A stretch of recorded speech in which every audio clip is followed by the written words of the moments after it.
Today we're gonna look at custom Magic the Gathering cards, starting off with the Mossling Titan.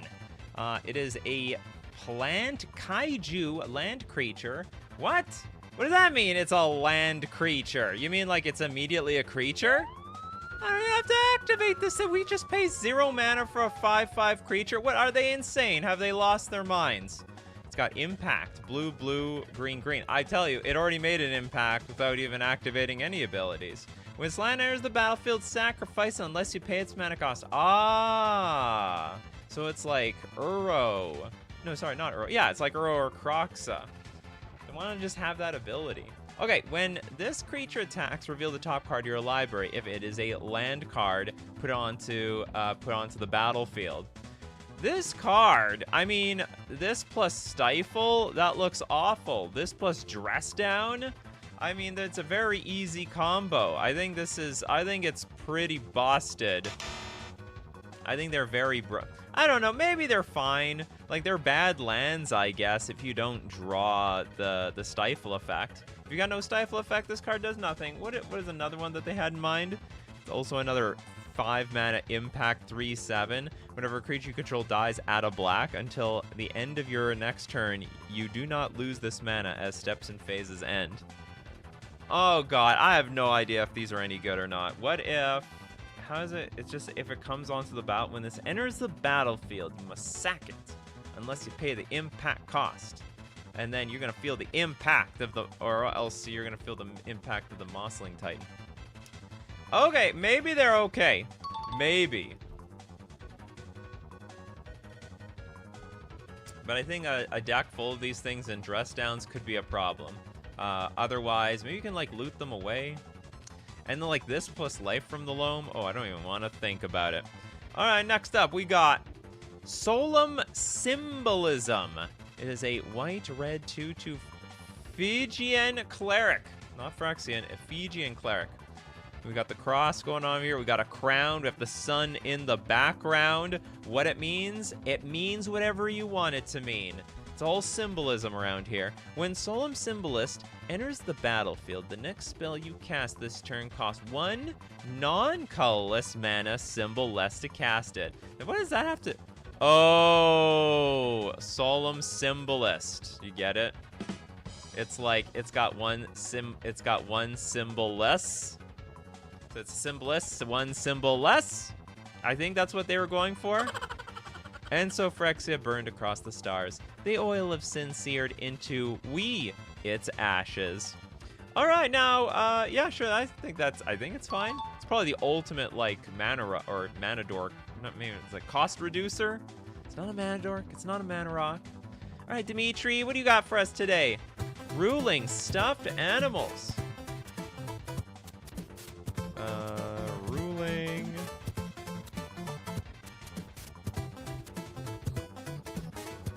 I can't find this thing. Ruling. Okay, I'm just gonna look stuffed animals.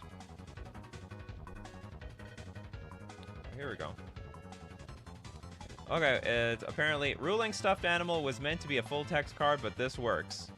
No, it doesn't. It absolutely doesn't. I can't read the damn thing. And at the very least, you could choose a text that, like, pops out from the background. This thing blends in with the background. All right, Nikachu now is to get really close around here. We've got stuffed animals. Stuffed animal is a creature with artifact super subtype. It will always apply when it's a creature or artifact. Stuffed animal creatures and artifacts are considered toys, and as such, will always be valid targets when spells and abilities specify toy spells. Creatures and or artifacts stuffed animals must be formatted as such a legendary creature, artifact, stuffed animal, species of animal. It's worded so much like a Yu-Gi-Oh card. So much like a Yu-Gi-Oh card. Basically is a Yu-Gi-Oh card. This is awful. I don't know what it does. It's not, I just don't know what it does. Can't even judge this thing. I need a judge to explain to me what it does. All right, next up, go back to the freebie section. We go to Tetanus. It is a black enchantment. Artifacts and equipped creatures you control have death touch. Well, that's dangerous. But only equipped creatures. So don't run any equipment that already gives the thing death touch. Corrosion and death go hand in hand, 100%. This is, hold on, yeah, this is fine. So you play an affinity deck, so what? Okay, you play this tetanus thing, and then, oh, it's like tetanus, like getting rust. So what, like someone died to their rusty helmet or something? Got stabbed or scratched. Didn't have that tetanus shot. They don't have tetanus shots back in the multiverse. I have a hard time figuring out if the lore of the multiverse happens like a long time ago or like millions of years into the future. It's like Star Wars. It's like Star Wars claims to have happened a really long time ago, but I don't see any of this technology here and now. Because it happened in a galaxy far, far away. Alright, we will try to mosey around and switch it up between people. We're gonna go to Will Anderson, Bowl of Songs and Stories. A whole bowl of them.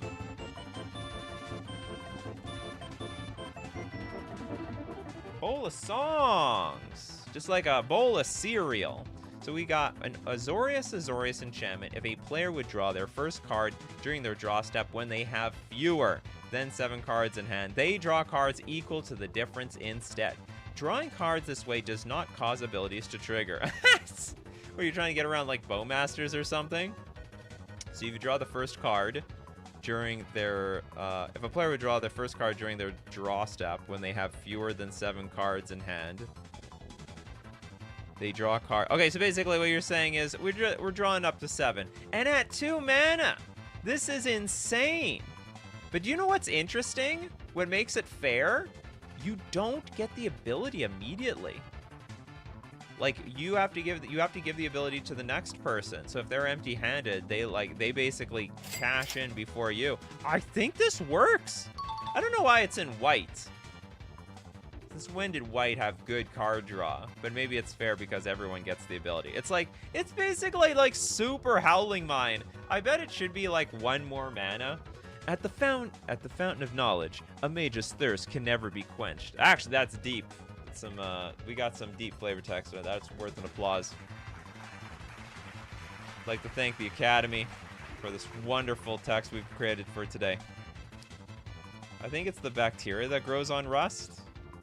You know what? I don't know anything about rust. I just know don't touch it. Just don't do it. Or at least don't get it in your bloodstream. This plus Narset Parter avails. Oh yeah, that's true. Well, you want to play the Narset first, then you play the Bowl of Songs and Stories, and that will be the last song that they play. Okay, I will hesitantly give it a pass. Very hesitant. It's like basically Howling Mon on absolute crack. We have Frogmite.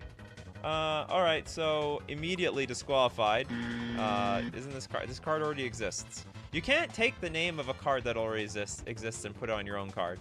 So it's like, it's either a green, or it's like literally a frog. The mechanical frog has found its roots back in the swamp, where it's gonna get rusted. So it's either a green, or double 2 colorless. It's a 2/2 frog, affinity for artifacts. Sacrifice Frogmite.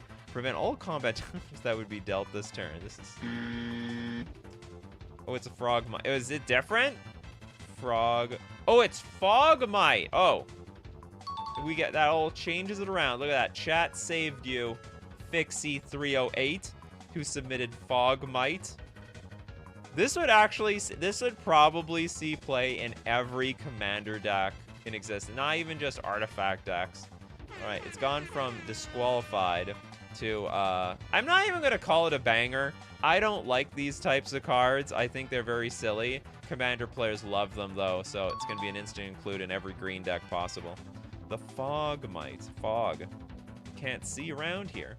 So foggy. Next up, Dimitri. The $2 super chat.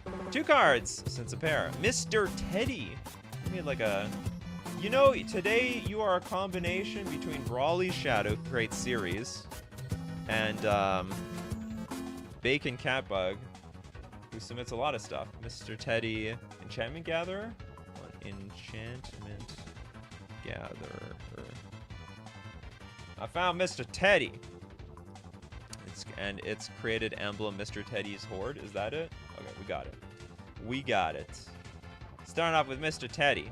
They call me Mr. Teddy around here. Oh my god. It costs, what, 12 life? Okay, it's a green Phyrexian, triple blue Phyrexian, double white Phyrexian for a 1 loyalty Mr. Teddy. +2, conjure random enchantment, ignoring the legend rule and or world enchantment rule as needed for conjured enchantments. +1, draw a card. If it was an enchantment, reveal it and conjure X copies, where X is the same as all permanents, then enchant all legal targets of all enchantments in hand. That sounds broken. I get to draw cards and basically enchant everything based on what's in my hand. Okay, -20, which is going to be a little difficult for a card starting at 1 loyalty. Destroy all cards opponents control, and then create an emblem called Mr. Teddy's Enchantment Horde. It probably danger. What does conjure mean? Oh, conjure is put into your hand. Something you create it into existence. Conjure random enchantment, ignoring the legend rule. Yeah, you can't even play this in paper. You have to play this exclusively online. Damn it! I spilled my tea. Didn't have coffee today. I got tea.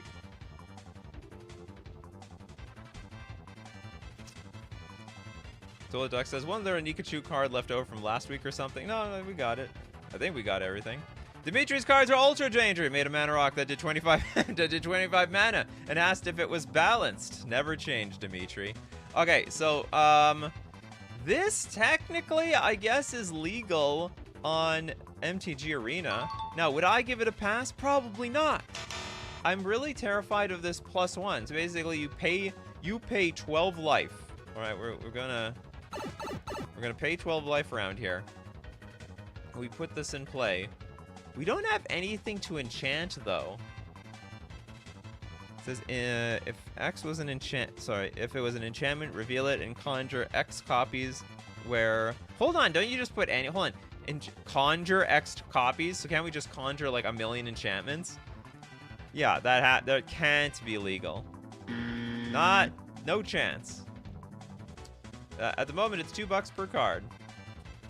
For if you can write something, then in your message, then it qualifies. Okay, we've got something there. Okay, we have Emrakul, the Torn World. This is a colorless, 16 mana, 15/15 Eldrazi.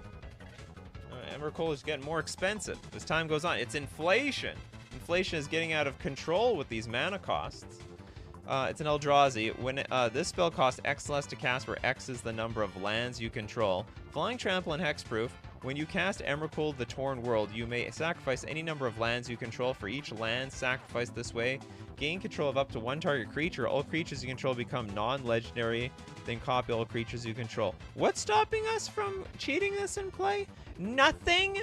Like, absolutely nothing? Where X is the number of lands you control. Who cares? Just dump it into your grave. This is a crazy reanimation card. It's got Flying, Trample, and Hexproof. I think, well, you know what? I want to say it's broken, but like Emrakul in general is broken. Oh, whoops. I forgot about your emblem. Yeah, we have an emblem with Mr. Teddy. Okay, Mr. Teddy's Enchantment Horde. Oh, and is that literally what you're conjuring? No, it doesn't actually. I thought that for a second I thought it was split up. Okay, no, sorry about that, Dimitri. You paid $5. You're going to get $5 worth around here. Mr. Teddy's Enchantment Horde emblem. All enchantments are considered to be in the command zone as emblems. Oh my goodness. This is like just got even more. It doesn't even have a mana cost. So what does that mean? You have to like cheat it and play with cascade spells? Do you want it has no mana cost? I'm going to give that a pass. It's probably fair. It's probably not easy to, probably not a very easy thing to cast. Okay, get back to this Emrakul card. I guess it's okay. I think it's a 15/15. If you cheat it out early, it doesn't really do anything. It also just dies to an Edict, which would be big, big sad. Freedom Fighter, literally. Fighting for his own freedom. Red 1 generic, 2/1 Dwarf Rebel. It's got Dethroned whenever this creature attacks the player with the most life, or tied for the most life, put a +1/+1 counter on it. Should be like, whenever you attack someone who's the Monarch, they lose the Monarch. Whenever Freedom Fighter deals deals damage to the Monarch, that player ceases to be the Monarch. Oh, okay. Apparently, I basically predicted what this card was going to do. But instead of whenever you attack, it's actually whenever you deal damage. And then they get demoted. They go from King demoted down to Assistant Manager of McDonald's. And so I think that's a cool card. And 100% fair. To some weird capacity. Okay, no, 1, 2, 3, 4, 5, 6, 7, 8. Okay, good. Okay, Dark Star Ashura. Sanguine Channels. Got Sanguine Channels, huh? Does it have anything to do with Sanguine Bond?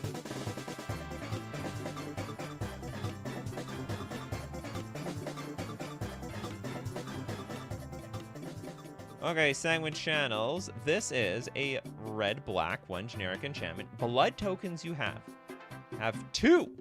Tap. Sacrifice this artifact. You gain 3 life. So what, isn't it just a food? We turn everything into food? And okay, and they are food in addition to their other types. Okay, so we are basically transforming everything into a food token.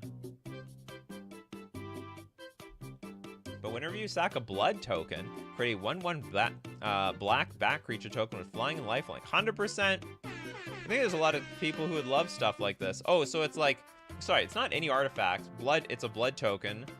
Huh? Oh yeah, okay. So basically we're turning blood tokens into food.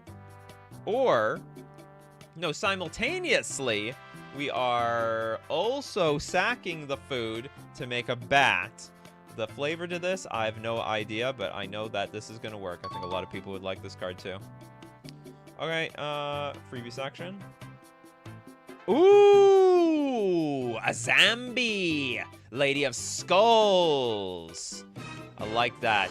This is the sequel. You ever wonder what happened to a zombie? Like a million years into the future, she became a zombie. Oh my god, with that accent, I just realized she became a zombie. Zombie. Okay, that works. Okay, 0/2, zombie skeleton. Tap an untyped zombie or skeleton you control. Mill card. If a creature card was milled this way, create a tapped 2/2 zombie skeleton creature token. I love it. I love this card. This is a banger. I'm gonna give it the thumbs up here. On Reddit. Yeah, 10 out of 10. The mind has limits. The body does not. Not when you're a zombie around here. Zombie power. Yeah, this is amazing. But she's a skeleton, not a zombie. She's a zombie skeleton. Can't you be both? Hey, every zombie is a skeleton, but not every skeleton is a zombie. All right. With flesh comes some bone, but with some bone does not always come some flesh. Next super chat, we go back to Dimitri. A lot of my rulings are like those rule reminding cards. Is that a card?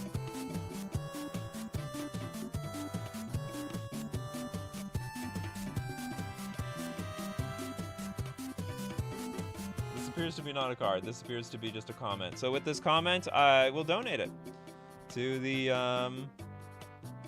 public.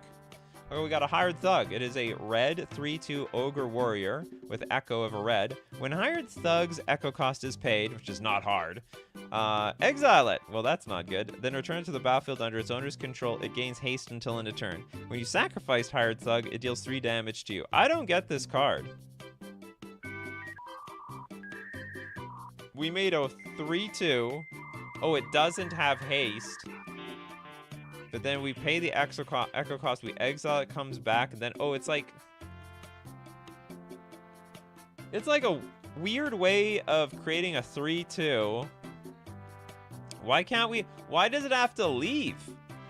That makes absolutely no sense. Not donating to the Discord? I probably should have donated to it. Next time, I'll donate to the Discord. I didn't even think about that. Okay, when you sacrifice Hired Thug, it deals 3 damage to you. Parting is such sweet sorrow. I don't really understand the exiling part. So for that, I think that's just I don't really like redundant abilities on cards. Like, it has to have, like, a real reason for it. Because you could just pay the echo cost, and then it will just attack this turn because it is the turn that it can attack.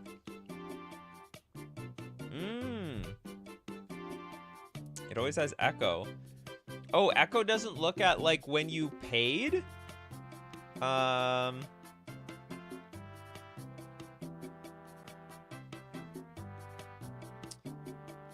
meant to be a part of my 10-card limit, but okay. No. It won't be part of your 10-card limit. That's fine. You made a donation.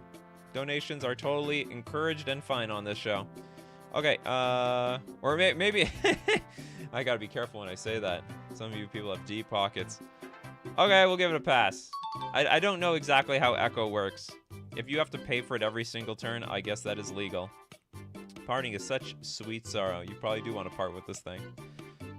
Okay, now let's get to we're gonna get to the real Dimitri, the ruling, the toy mana.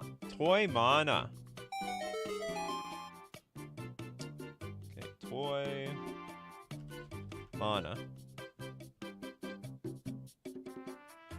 What the hell is that? I like all the teddy bears. This is a very cuddly what's it called? Cuddly cycle. Toy mana. Toy mana is a unique mana type. Exclusive to toy spells, it may be represented by Phyrexian mana in early versions of toy spells, in which case the player can choose to pay it as toy or Phyrexian mana. Toy mana requires the player paying it to either sacrifice a permanent, tap a permanent for that color or mana, or pay 5 life. Oh, these are all rules? These are all rules text? So it's like not actual cards, but rules. All right, you can... There's, you know, it's like, what's that? Plane shift? There's something like that where you can, like, basically change the rules of the game. There is a variation of Magic the Gathering like this. And I can totally see this. I guess it's like, it's when actual chaos ensues. Something to that effect. Echo only cares about when the card came into play, not if it was cast. Thank you so much for letting me know, old boy. Previous action. The Null Generator. 3 mana artifact. Pay 2, tap, discard your hand. Counter target activated or triggered ability. Ooh. Well, it's completely legal. I have to discard my hand to get this thing online. I also have to pay 2 more mana. And it's continuous counterspell to activated and triggered abilities. I like that a lot. I don't really have anything to say about that. Probably a card that we probably need today. Okay, next up. Next super chat from Winter Fox.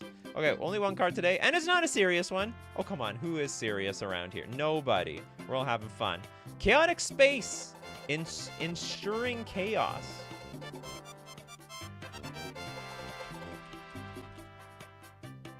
We are all having fun. I mean, you take a look at Dimitri. Dimitri's having a lot of fun. Then donate the other $4 to the freebies. Okay, sure. Okay, well, this is 404. Is that like, isn't that an error in Windows? 404 error. Okay, 404 Snow Colorless for a 69. Yeah, this is getting in troll territory.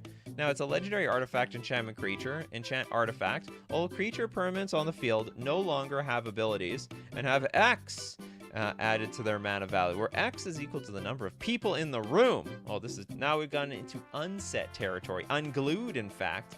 All non-enchant artifacts no longer have abilities. Add 2 +1/+1 counters on all other enchantments and artifacts. This is beautiful, absolute chaos. Complete chaos.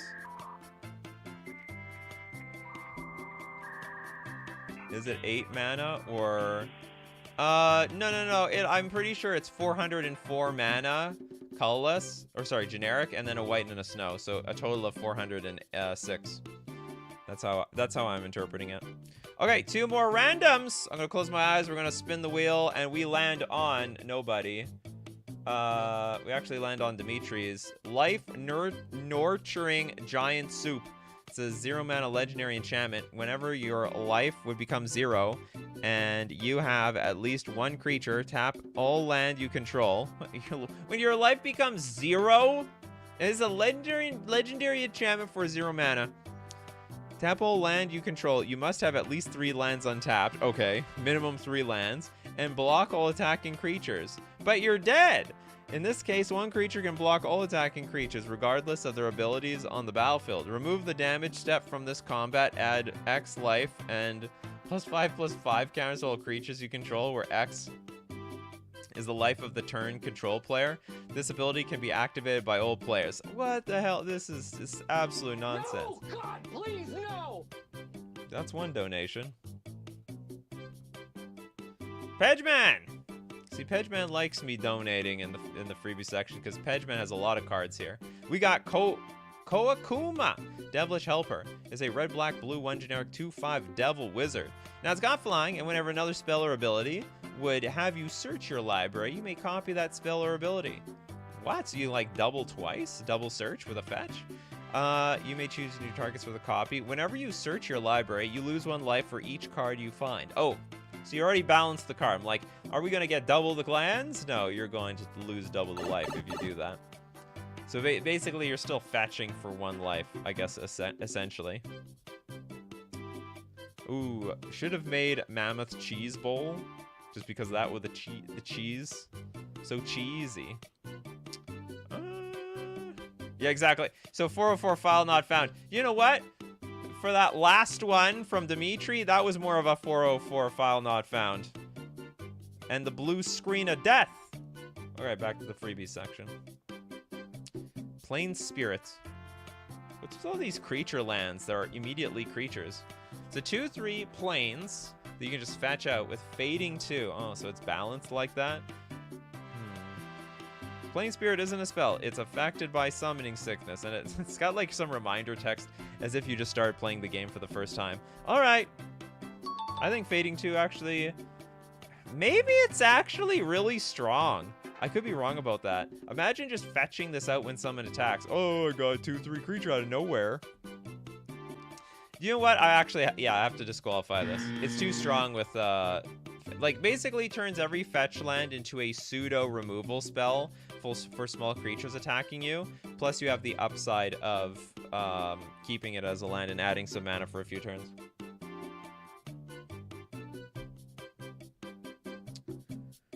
I think Bacon Kappa got banned on the custom Discord, but I don't know why. Oh! Well, I'm basically like the only mod there. Unless he, Bacon Kappa... Okay, thanks for letting me know. I'm gonna look into that. I don't know what happened. There's not many mods there. By not many, I mean, like, basically like me. Okay, hold on.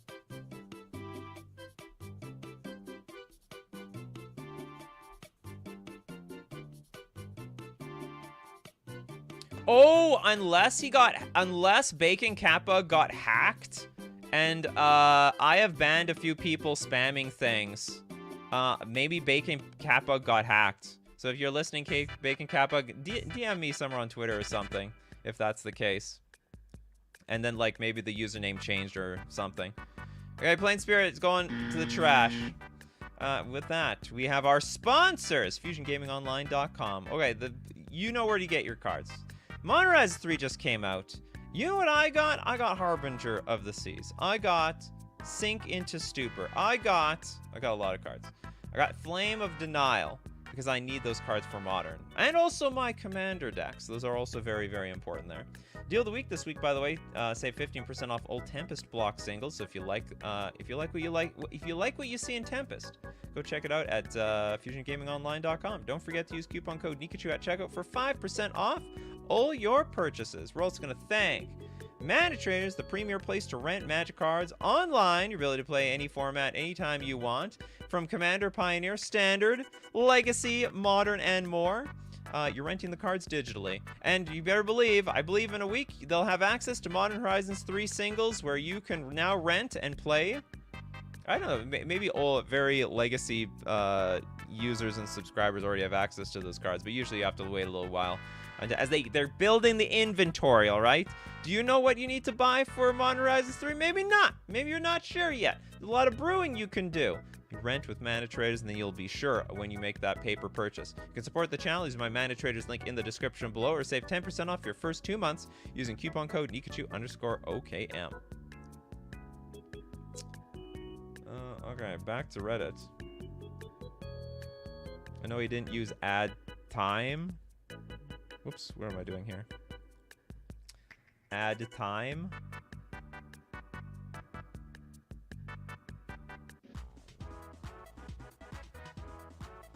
No, not your Discord, the actual custom MTG Discord. Oh. But he can still make, but Bacon Kappa can still make stuff for me. There's a literal custom MTG Discord. Don't worry, we still welcome Bacon Catbug. Okay. I only have a few copies of Harbinger and Wintermoon left on my shopping list. I'm looking for some good deals. So yeah, I mean, you can always wait for the prices to go down. They most certainly will. Okay, next up, we do have them super chats. We got a big one here from Zark. Thank you so much, Zark. Spectrum Spark, Peng the Monster Chef. Spectrum Spark. Let's see. I'm lost. Spectrum Spark. Alright, we got red 2 generic instant. Deals 3 damage to any target. We got Influence of a Green. Oh, it's just we have Kicker again. It's another kicker, isn't it? If green was spent to cast this spell, target creature gets +3/+3 until end of turn. It's literally Kicker. It's hard to make, it's really hard to make abilities that are not Kicker. So you get a buff of +3/+3 if you pay the green. Now, if you play the white, you tap target creature. If you pay the blue, you draw a card. And if you pay the black, this spell gains Death Touch. Oh, so basically, it basically turns the card into, well, not really a Doomblade. This is a very expensive Doomblade over here. I mean, that's like a 4-mana Doomblade. Okay, next up, we're gonna go back. Well, okay, first off, I think that's totally fair. I think it's a very interesting card. It'll go great in the Wooburg deck. Aldaris Revolt, a white, 1 generic. Legendary Kindred enchantment. It's got Protoss. Is this a StarCraft card? There's something called the Protoss, isn't there? I think it's Protoss. It's not Kicker, it's what Fire Spout did. Is it?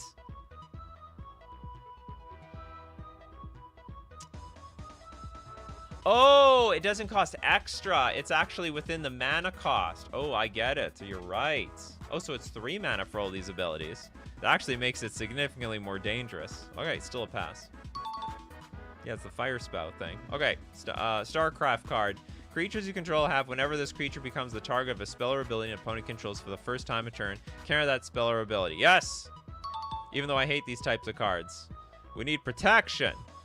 I would sooner die, Dark One, than tarnish the memory of our by joining with you. That is definitely StarCraft. My life for our. Some of that effect. I didn't play much StarCraft, but I got my friends to Zerg rush people in servers where they didn't want to be Zerg rushed. I thought that was hilarious. That was young troll Nikachu. For anyone that even understands that. Okay, next up. What's the next biggest super chat? Brawly Shadow. Lolith, the Dark Matron.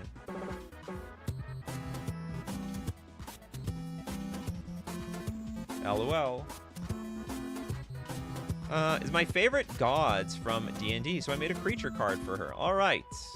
She's beautiful. Black, 3 generic for a star 8 spider god. Indestructible, menace, reach. Ah, yes, because all spiders need to have reach. While the total power among other spiders you control is less than 8, Lolth isn't a creature. Lolth's power is equal to the total power of other spiders you control. Whenever one or more non-token creatures die, create a 2/1 black spider creature token with menace and reach. So basically, you can't get rid of these damn spiders. For as long, does that mean like everything turns into a spider? Is that the flavor here? Creature dies, spider springs out of nowhere. So whenever one or more you create that many spiders, or you just create a 2/1, so if the board gets wiped, you get a 2/1. Oh, did your super chat have 2 cards? Shoot, what was your hold on, can you give me your card again? You usually have to mention the second card. Maybe you did and I missed it. Okay, give me, please give me the second card, and we go back and take a look. Loth is such a fickle god. You're absolutely right. Easy pass. Don't know how long we're gonna be at the freebie section. Okay, ooh, it's an Eldrazi party. Is a white. Whose birthday is it? Is it Ulamog's? Happy birthday, Ulamog. Everyone sing happy birthday for Ulamog. Wait, okay, so colorless, 5 generic for a kindred sorcery for Eldrazi. Starting with the player to your left, each player creates a colorless Eldrazi creature token with their choice of Emrakul, 13/13 flying, Kozilek, 12/12 and draws 2 cards, Ulamog, 10/10 with Annihilator 2. You have protection from Eldrazi until the beginning of your next turn. That is weird. So basically, you're setting up some sort of Eldrazi fight, some degree. All right, everyone, just battle it out over here. Okay, let's take a look. Okay, so anyway, I first off, I think this card is cool. We'll go back to Zark. Pang Master Chef. Oops, I should just look up Pang. Oh, sorry, not Master. Monster! This is not a monster at all. This is a cute little bird. It's a green, 2 generic, 1/5 bird artificer. Whenever a creature with power 3 or more dies, you may exile it. If you do, create a token that's a copy of that creature, except it's a food artifact instead. And as pay 2, tap, sacrifice this artifact, gain 3 life. So again, we're making more food around here, are we? You're a huge food fan. You probably play that 3 mana artifact that, like, when you make 1 token, you make 3. You make like a food, treasure, and clue. I think that's what it is. Monster Chef probably cooks monsters, or maybe they're just called a monster for like the bad cooking that they actually make. Is the Monster Chef a monster, or does it cook monsters? That is the question. It could be anything. Maybe it became a monster after it started cooking monsters. Maybe they were all innocent at first. I'm going nowhere with this. Okay, moving on. The art is pretty good. Yeah, it's pretty good for no artist credit, which is probably an AI. Yeah, it could be both. They eat themselves. Easy pass. Food synergy. Okay, let's rattle off them super chats, or this will take all day. Hey, Nikachu, hope you are doing well. I'm doing super. My cards today are Firasis. All right, let's buckle in for a long one here. Firasis completed for non-planeswalkers. As always, thanks for rating my custom MTG cards and having them on the show. Thanks for donating them. Firasis.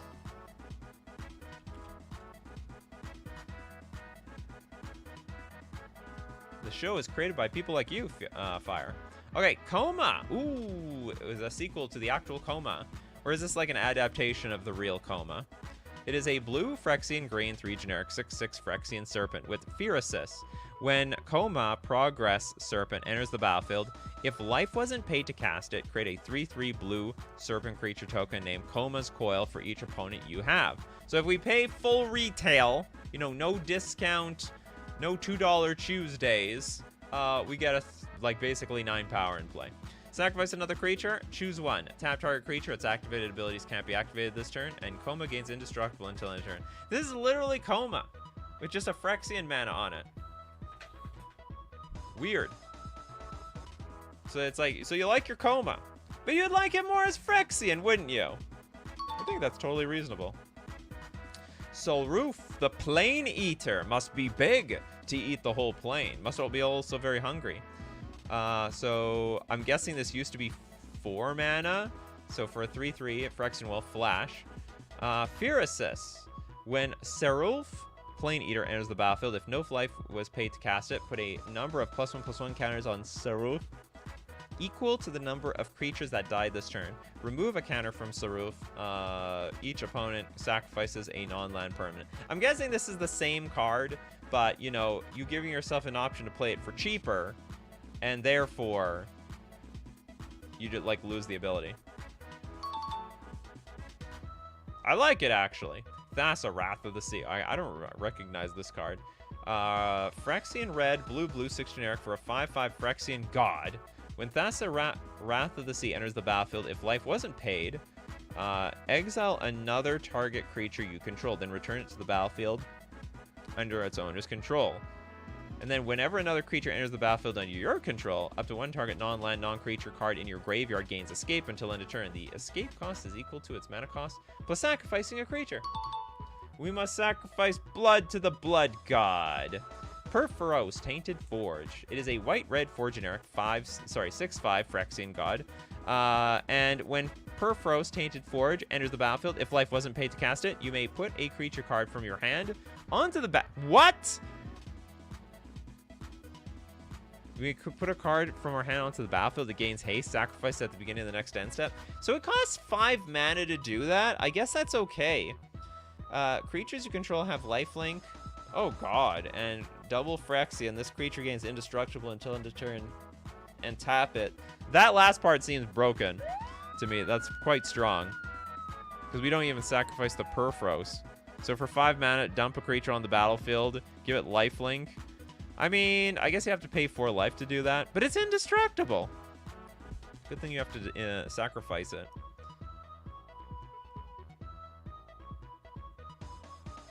Any comments about this? How big does the donation have to be for a set of cards? It just be 10 bucks. 10 US dollars. It's got to turn yellow like this, see? It's got to turn yellow.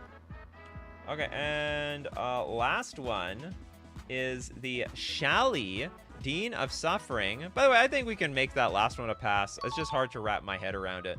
Okay, Phyrexian black, white 2 generic for a 2/3, so potentially 3 mana.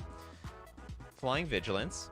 When Shale, I guess Shyly, Dean of Suffering enters the battlefield, if life wasn't paid to cast it, put a -1/-1 counter on each creature you don't control. Okay. Then you have protection from modified creatures. Okay. It's like Chain Whirler, actually. It's like a 5 mana Chain Whirler as far as I'm concerned. Or it's just a 3 mana Flying Vigilance. Don't attack me with your modified creatures. And modified is you can't be targeted by. It's like modified is something that has like a counter on it, right? You can't be targeted by or dealt by creatures that have are equipped, enchanted, or that have counters. Yes. So they are literally modified. Oh, but if they're mutated, that's totally fine, apparently. Shally is not going to defend versus the mutated creature. Okay, next up. Dimitri, donating 5 cards, not my own, unless you want to. No, that is perfectly fine. Okay, so who's going to get one? Here, let's give one. Here, not a Pokemon. Chillette. Blue 1 generic for a 2/3 dragon. It's the most adorable dragon in the world. This is like how to train a dragon quality of cute. Okay, it's got haste and tap to tap target creature. So basically, in what world does blue have haste? Right? This is not really a haste type of color, ever. But you know what? It's like a color pie break, just like AI-generated cards. I'll give it a pass. So what does it do? It's just 3 mana, basically instantly tap something. Oh, is this yours? Oh, you got it for free, Lord Jerixis. Sorry about that. Free! You got it for free, Lord. Don't worry. You accidentally got sniped. Okay, so that was one. Okay, we're gonna give another one to... Pedgeman's just all over the place. Sakuya's Worlds, a blue X instant. Exile up to X spells and or permanents for each of those cards. Put up to X time counters on them. If those cards didn't have suspend, they gained suspend. X can't be 0. Exile up to X spells and or permanents. So it's like a weird counter spell. Yeah, I think that can work. We already have stuff like that, like actual suspend, and it costs less than that. Let's try to get a non-Pedgeman one. Let's get... I don't know who this is, but this is Rampaging Vegetation. It's a green 1 generic 5/4 elemental beast. It's got trample and exhaust because it uses fossil fuels, of course. Permanents that produced mana used to cast this spell don't untap during your next untap step. Oh, so I guess they're maybe exhausted. It was so hard for that Birds of Paradise to get online.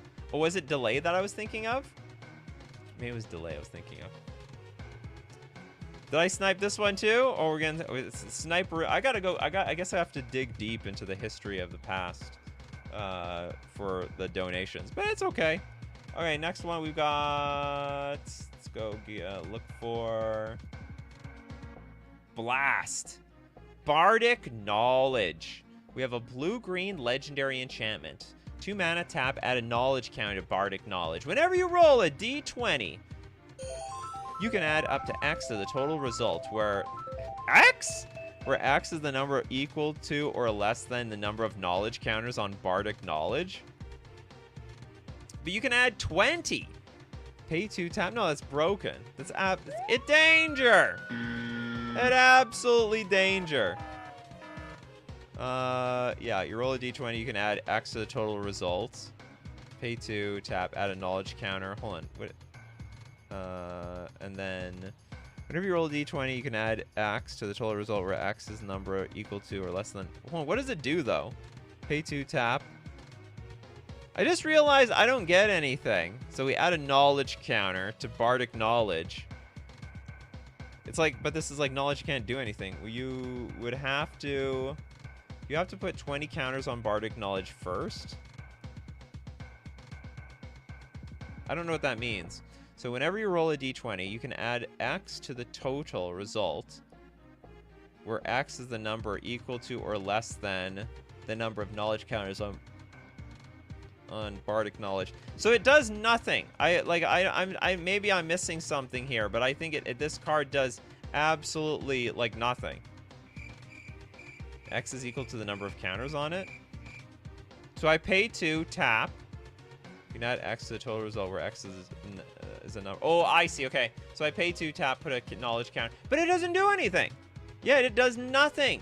It combos with D20 cards. Does it? Okay.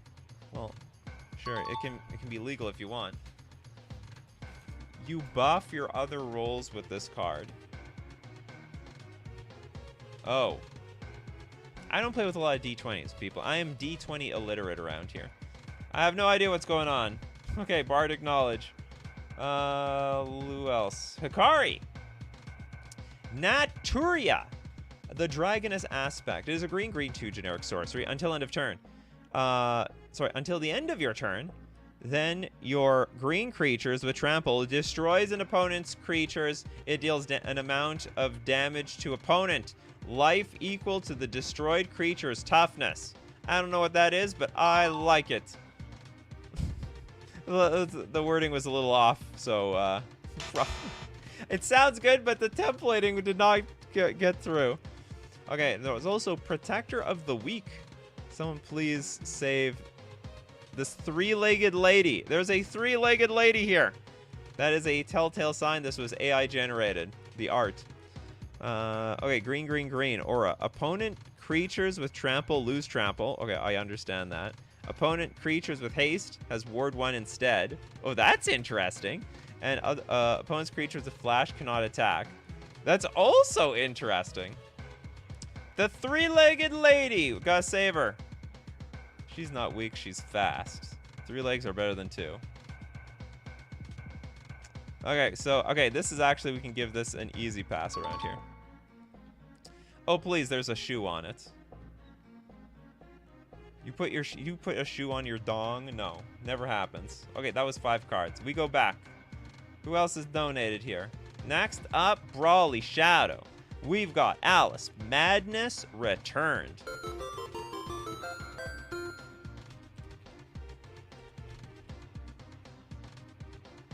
She looks crazy. She got that crazy look in her eye. For Mardu, a 3/3 human, a berserker? What is she on? She's on drugs.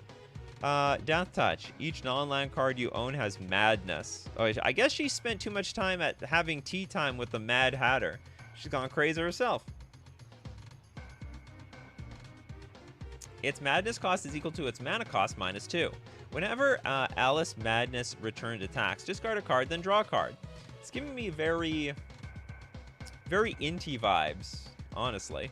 Whenever you cast a spell for its madness cost, put a +1/+1 counter on Alice. This is very inty-like, so therefore it's very passable. Alice plus inty probably would be a great combination. Jess says, speaking of dice, I spent 155 bucks to get a set of zirconia dice from China. Prettiest things ever. I hope you enjoyed them.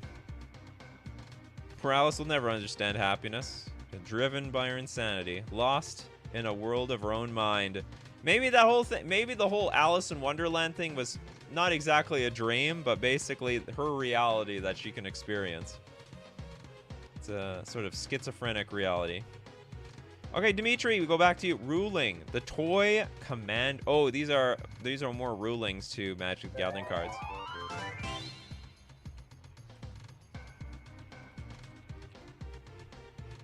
How do the rulings work, though? You, like, put them out at the beginning of the game? Toy commanders. Toy commanders are just like normal commanders, but their commander tax requires you to sacrifice 2 non-land permanents, 1 non-land, non-basic land, pay 12 life, or take 5 commander damage for each colorless of commander tax you will need to cast your commander. This, like, makes commanders strictly worse. Or does each one of these require, like, do I get to choose which one of these, or do I have to choose all of these? It sounded like you were giving me a list of cards that, this basically chops the legs off of most commanders, if you ask me. Nah, I ain't giving my... Henrik talking about that card. The green card. Next up, Arcanus. Nyan! Oh, I hope it's a cat card. Attempt at very banned commander and balancing.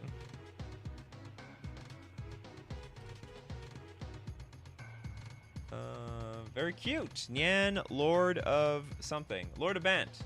It is a blue, white, green XX creature. It's a 3/3. Angel God. Flying Vigilance and Lifelink. When Nyan, Lord of Bant enters, create an X 3/3 green, white, and blue angel creature tokens with Flying Vigilance and Lifelink. Then create X Virtuous roll tokens attached to any number of different creatures you control. So including... What does a virtuous roll token do, though? Does it give lifelink or something? Does it give what, like, Nyan Lord of Bant has? I think the cost of the toys are too high. Cost of toys are going up these days. Toad's talking about Alice. Smiling, talking, disappearing cat. Of course she's on drugs. Of course. That happens in reality. I guess this is fine. You know, I've nothing against this card. I don't even know how to judge this. I wish I knew what the Virtuous Roll token did. Ooh, Steve Cooper knows everything. A Virtuous Roll token is a colorless aura roll. Enchantment token named Virtuous with enchant creature, and enchant creature gets +1/+1 for each enchantment you control. Good God! Oh, this is broken.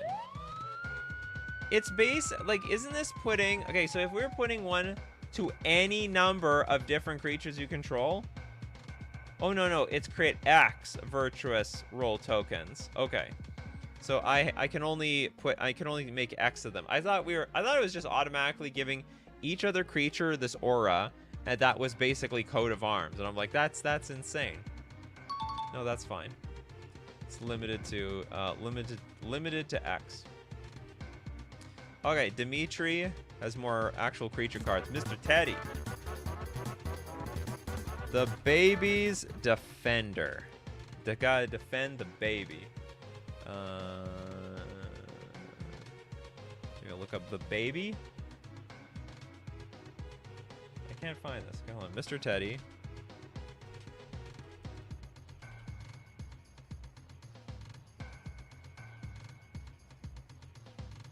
I can't find the baby. Or you have a lot of... Oh, here we go. I found it. Okay. For some reason, it was not showing up. Got a lot of Mr. Teddy cards. I would... Please make some of these names a little bit more unique. I guess, yeah. Well, maybe it's not your phone. It's Discord. But it's better than Reddit. Okay, we got Selesnya, Selesnya, Selesnya. I don't know how to describe this mana cost. It's like a hybrid of green or colorless, green colorless, green colorless, and then white colorless, white colorless, white colorless, and then 11 mana. So what is that? This is potentially 2, 4, 6, 8, 10, 12, 13, 14, 15, 26 mana? Potentially.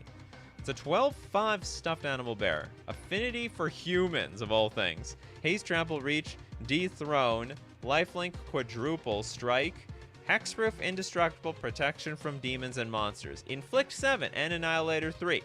Also, because we're not done yet, landfall.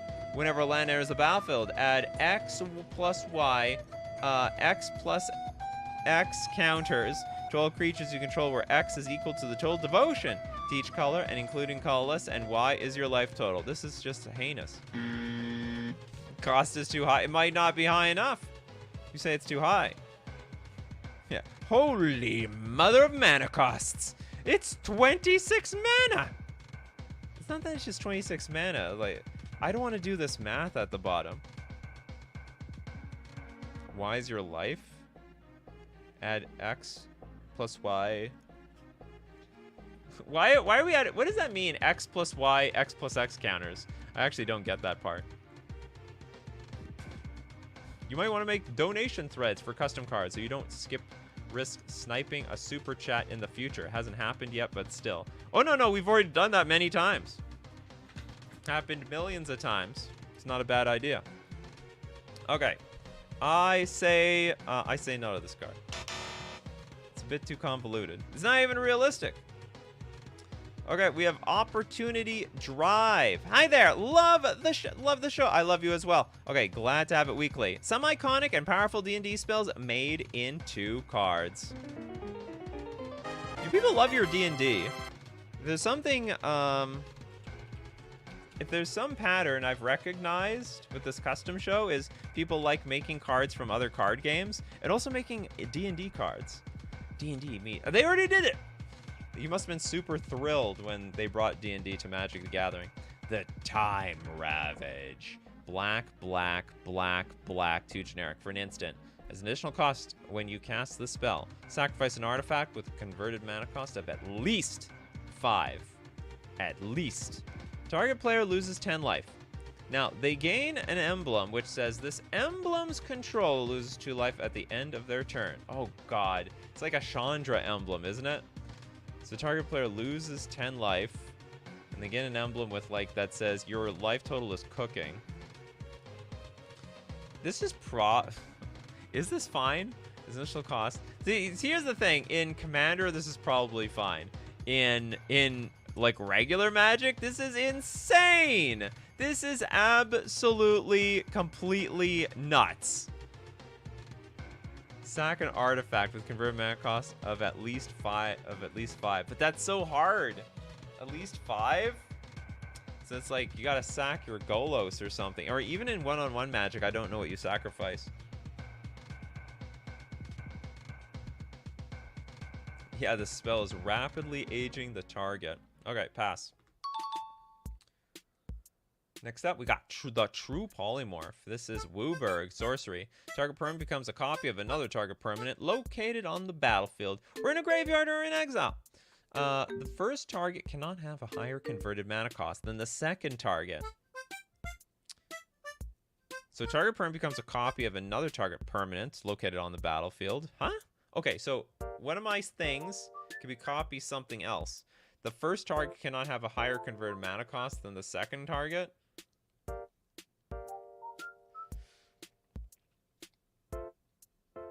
I don't understand why that's relevant, but okay. That seems fine. It's 5 mana anyway. There's already a card named True Polymorph. Is there? Is that true? If that's true, then the name has to be disqualified. But the card, I think, is fine. Yes, you are an excellent fighter. But wouldn't you rather be a dragon? Eladin, the blue, to his barbarian minion, Air Friend. Yeah, that's what advisors are for. Advise you on garbage. Okay, we have Crown of Stars. 7 white mana symbols. for a legendary artifact. When Crown of Stars enters the battlefield, put 7 star counters on it. At the beginning of your turn, remove a star counter and have Crown of Stars deal 7 damage to any target. You just love blasting people for tons of damage here. This is huge damage for each one of these cards. At the beginning of your turn, remove a star counter and have Crown of Stars deal 7 damage to any target. When Crown of Stars has no star counters on it, sacrifice it. Flee, the Empress of Stars approaches. Has 7 star counters. You remove a star counter, deal 7 damage to any target, including somebody's face. And you can like proliferate more things on here. I think this is wild. Well, it's really hard to cast though. And it's only the beginning. It's like, I guess it should mean like your upkeep instead of beginning of your turn. But I think that's okay. The Finger of Death. What is this? Pull my finger. Pull my finger. Okay, it's a black-white XX instant. Deal X damage to any target. If the target is sent to a graveyard, it enters the battlefield under your control. If the target would lose the game, instead of taking damage, you control them until the end of the game. If the target would lose. Oh, I see. So like it's just a way of keeping the stuff just in case they resign or they die. Okay. And the Plane Shift. It's 7 mana legendary sorcery. Each player may exile all of their lands from the battlefield, their graveyards, and their hands. If they do, they may search their deck and put an equal number of lands onto the battlefield. What is this, like Scape Shift? And then their hands, if they do, they may search the library and put an equal number of... Yeah, it's 7 mana. It's literally Scape Shift, just in colorless form. It's probably fine. I hope it's fine. It's basically Scape Shift for any color. Because the... but also you need to have a legendary permanent on the battlefield. Or something like that. That's what legendary sorcery means.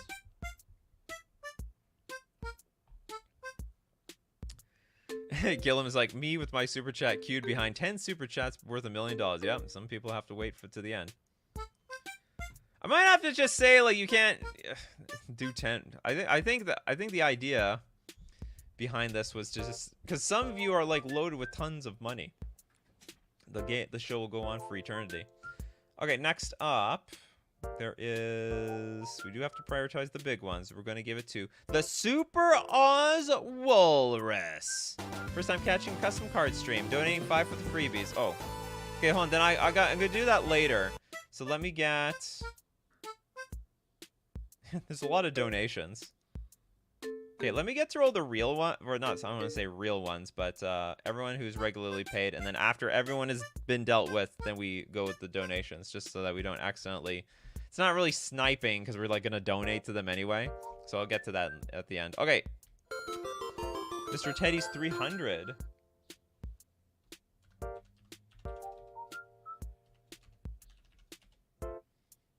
Mr. Teddy. I think anything with an apostrophe is probably screwing up. Oh, Mr. Teddy. Hand pistol. Okay, hold on, I gotta look for this thing.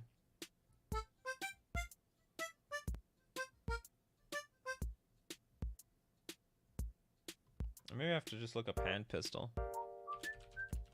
How many hand pistols are there? Okay, found this one. Okay, 4 mana for an enchantment equipment. Equipped creature gets reach and plus 12 plus 0.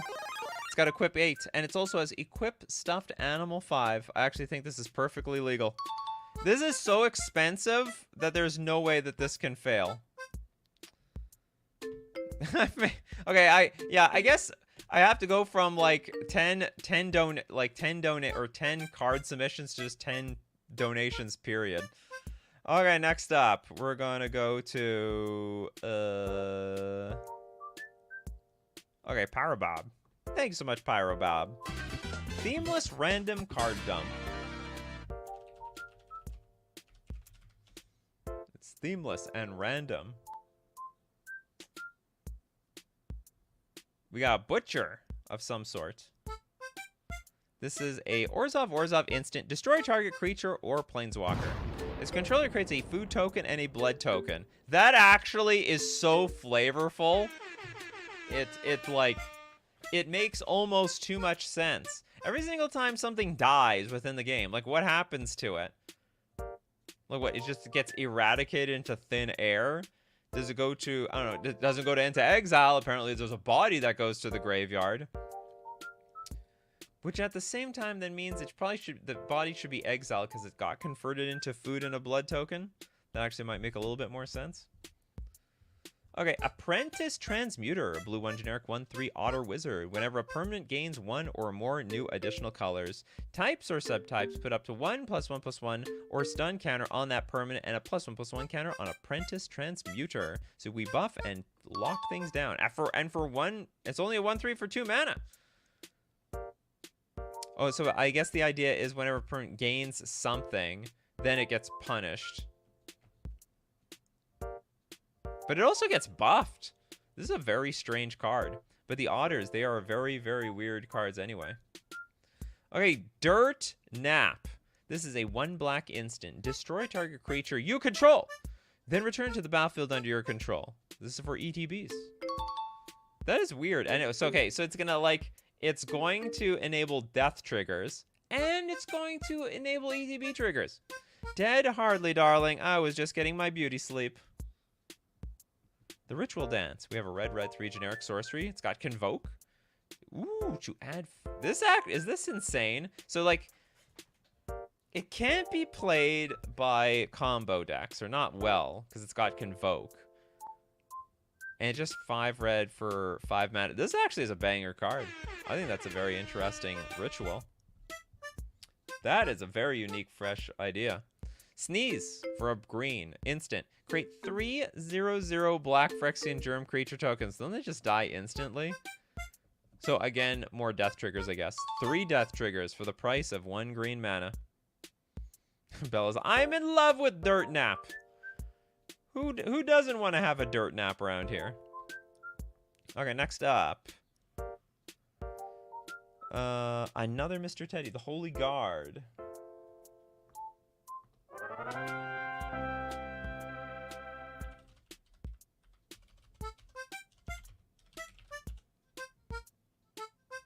Oh my god.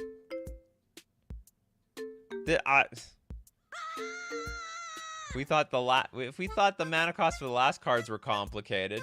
There is more mana symbols on this card. Mana symbols are taking up more space on this card than the actual text of the name. So it's 7 Phyrexian mana, 4 hybrid mana for a 15/15 stuffed animal bear. If you thought stuffed animals weren't dangerous, well, you didn't meet the Holy Guard. Vigilance, Defender, Quadruple Strike, Reach, Indestructible, Hexproof, Protection from Demons and Spirits. When this creature's owner is under the age of 18. What? Now as we got into unglued territory, every upkeep and draw phase add... Oh, no, not the Y stuff again. Add Y plus X counters to this card where X is your age cubed. Multiply your age by your age and Y is your life. All these massive teddies, massive in every way. Gigantic teddy bear. It's just like when you see those floats at a parade. Exact same thing. Okay, next up, Arcanus with Oh no, I think I did the N. Sorry about that. Okay, Gillum. See, we got to you, Gillum. You weren't as far behind as you thought you were. A green D&D choice card. Oh, you put on custom magic. How dare you? All right, we go dig for it. A green D&D choice.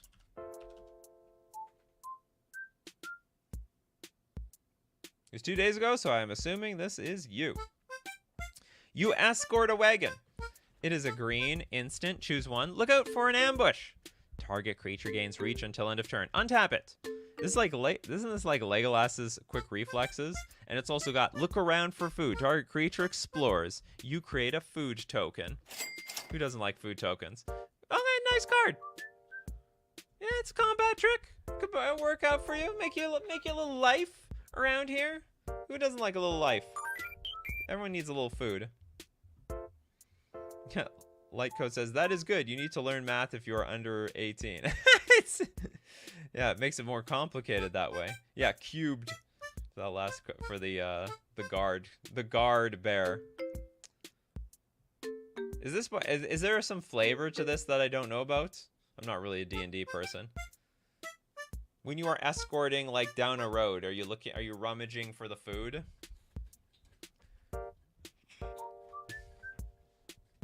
Oh, you're looking for food when you're escorting the wagon, huh? Well, good for you.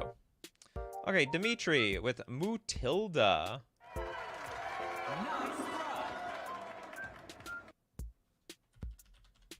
Is it? Have we left the stuffed animal world? Nope. We've just started the demonic queen of toys. Now this is Severin Frex. Like all of these can be cast on turn 1 for nothing. At least this one's like a 4/15, so it's actually not. It's not like busted. Okay, partner with black. Huh? So like, wow, no. If it has black in the color pie, it can be our partner. Affinity for demons, death touch, and menace. Whenever you lose life, your opponents can choose to either draw a card for each life you lose, or mill you, and they lose life when you gain life equal to the mana value multiplied by the total toughness of any creatures that were milled. If no creatures were milled, it is considered to be multiplied by 1. Oh God! Shouldn't it be multiplied by 0? Or are you afraid of breaking the game because of cannot be divided by 0? Undefined. Now, I will admit, I don't think anyone's going to win the game instantly, and you probably die to burn when you play this card, so... Or maybe not, because you can... Once you... Oh my god, okay. So your library is your life total. Yeah, absolutely broken. Dimitri says, by the way, Mr. Teddy is a single, and each of the cards is life changes. Also, he is directly based off my personal teddy bear, which I have owned and since I was a baby. Also donated for... Oh, thank you so much, Dimitri. Okay, let's donate these 4. Okay, we'll donate these 4. So we're done with Mutilda. There's no way in hell we're printing this. Basically turns your life... So you pay easily 14 life to put this in play, and now your life total is your library. So you, like, gained 100 life, effectively, plus all these abilities. Okay, let's donate some of these. Where are we? Rob the Collector. Archelaus the River God. A blue 5 generic 5/8 god. Hexproof indestructible. When or is it Archelos? The River God enters the battlefield, create X blue 2/1 siren tokens, where X is equal to your devotion to blue. Sirens you control get +1/+1 and have lure. That is quite expensive, but I think it's also quite fair. So, I mean, you get 7 mana. I mean, it's super indestructible, so it can't be destroyed. Also, it can't be targeted. There's like, I guess the only way you can beat this is being sacrificed. It's the only way to thwart this type of card. And you get a bunch of sirens equal to your devotion to blue. I'm a huge fan of devotion. Devotion is awesome. Banger card. Next. Give another one to Pedgeman. Vampire. Pedgeman, you're cashing in. That's what you get for contributing so much to the custom card Discord. Vampire Strike. Rakdos 1 generic for Kindred instant vampire with lifelink. Deal 3 damage to any target. When you cast the spell, if blood was spilled this turn, copy it. You may choose new targets for the copy. Now, blood is spilled when a player is dealt damage or when a blood leaves the battlefield. I think it should be like also it should include if you kill a creature, right? Maybe even more flavorful when you kill a creature in combat. They attacked and they bled. They bled together. Okay, cool card. This is a very inappropriate name for this user, but whatever. Okay, the Storm Crow Mask. It's a 2 mana Artifact equipment with living weapon. Equipped creature gets +1/+2 and has flying. Equipped for a blue. This is totally fair. I don't even have anything to say about this. It's a 2-mana 1/2 flyer, effectively. Hikari, Bianca, the Vermilion. It's a 1 red, 0/1 wizard. Looks like the early days of Chandra or something. Haste, first strike. When Bianca Vermilion enters the battlefield, deals 2 damage to target creature or player. That's like, so it's like a 1-mana shock plus upside. Tap, return Bianca back to its owner's hand. This effect can trigger only once per turn. Well, you don't need it more than once, because I'm just getting bounced back to your hand, right? So it's basically 1 red. So it's basically a shock that you can play every turn. I think I can get behind that. And in response to activating it, you can kill it. I like it. And I think this is the last one. Hikari got one. This person didn't get one. The Great Targeter. It is a Azorius 2 generic 2/2 human advisor. Is this not some guy from a movie? I swear this is from a movie or something. Flying, when the Great Teacher enters the battlefield, draw 2 cards. Is that it? It's Mole Drifter. It's also got Overload. You may cast this spell for its overload cost. If you do, change its text by replacing all instances of target with each. But there are no targets here. This is literally an AI card, I think. Enters the battlefield, draw 2 cards. This is just an AI card. It's an AI card that was not thought through 100%. Dimitri, the hordes of stuffed kitties. That sounds cute.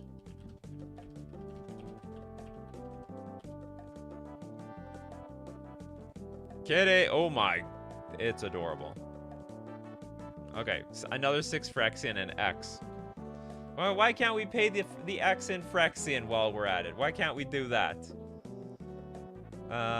Okay, toy. Another legendary instant. Deal X damage to all non-stuffed animal cat creatures. Then deal Y damage to all opponents where Y is equal to the total mana value, plus the total combined power and toughness of all creatures in the graveyard and the battlefield. What's with all these math cards? It's super ultra mathy. Above and beyond. Give me a second, I need to prepare some more music here. For all you fine folks. Okay, I'm ready. John's like, I also love the art. What does the train have to do with cats, though? Especially stuffed animals. I guess this is the cargo that came from China. Pegman said, okay, Pegman has something to say about the last card. The joke is that the tame is target-er, and with overload, you replace the target in the name with each to make teacher. Oh. It was a bit of a wisecrack, huh? Well, everyone's using AI art, I'm sure. But not everyone uses AI, like, descriptions. But some people like to show off.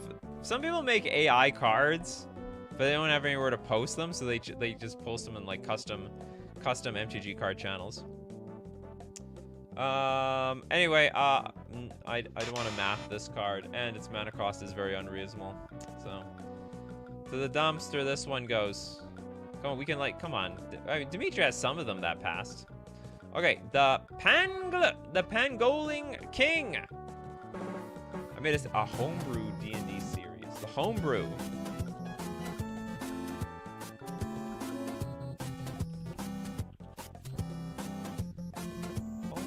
And put in the Discord. I know there's quite a few. Just love the content, want to share. Thank you so much, the Pangolin King. I just need to find a homebrew D&D series. Well, what is it called? Oh, I think I found you. You're the Pingu King here. Okay, sweet. Oh god, that was a very large super chat. Okay, I guess I'll do all of these. Usually it's 5 cards a time. You can donate like $10 at a time. Okay, we got Vladimus the Ancient for 5 mana. It's a 5/4 Minotaur Zombie.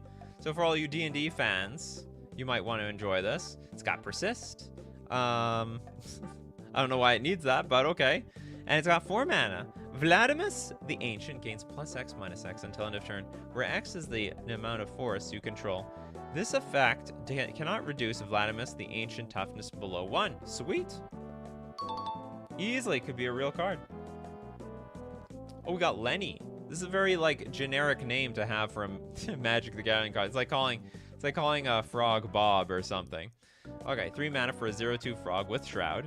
At the beginning of your combat step, you may pay black 1 generic and sacrifice another creature. If you do, exile Lenny, friendly companion, and return it to the battlefield transformed, tapped, and attacking, which turns into Lenny Predation Incarnate. I don't know if I pronounced that correctly. It's a dragon god.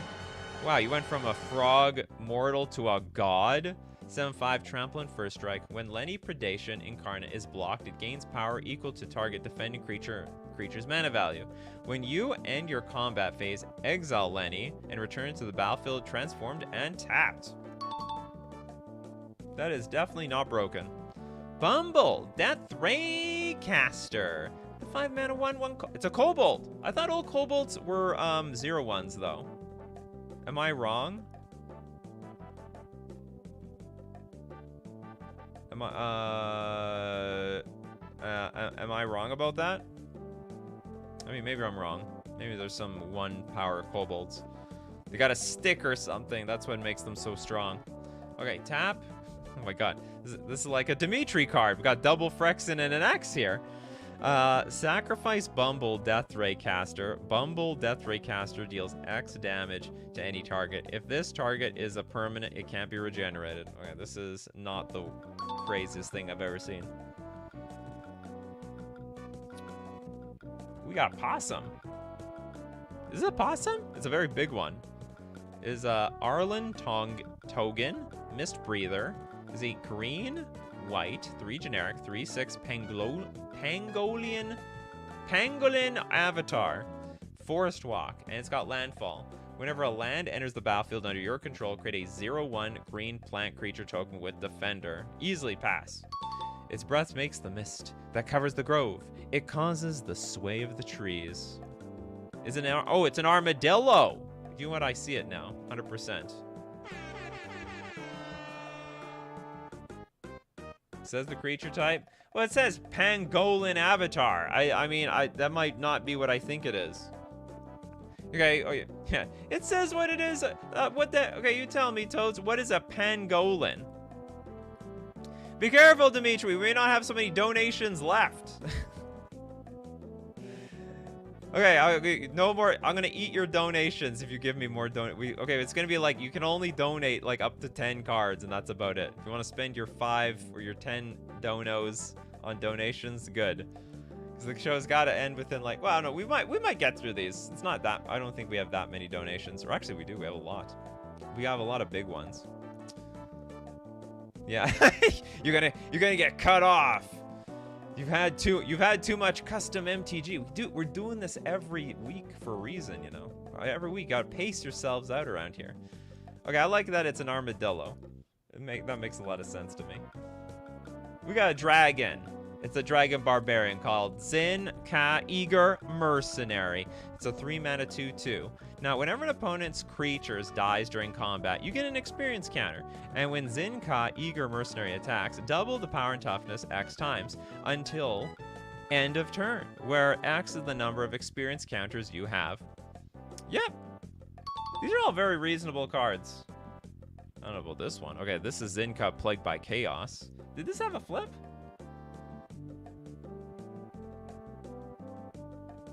No, okay. I thought I missed something. Because you have some of these 2-sided cards. Okay, Zin-Ka Plagued by Chaos. The 4 mana 4/5. Dragon Warrior Avatar. Bloodthirst 3. When Zin-Ka Plagued by Chaos attacks, flip a coin. Heads. Target creature you control gains trample and lifelink until end of turn. Tails. Defending opponent or opponents each choose target creature they control to gain indestructible until end of turn. That is weird. So they gain... Defending player chooses target creature they control. So basically, it's like heads we win, tails we lose. So either we get trample and lifelink, or they get indestructible. Fair and balanced, as all things should be. Okay, next up. Hold on, next up. Who is next up? Elixir, Unholy Chapel.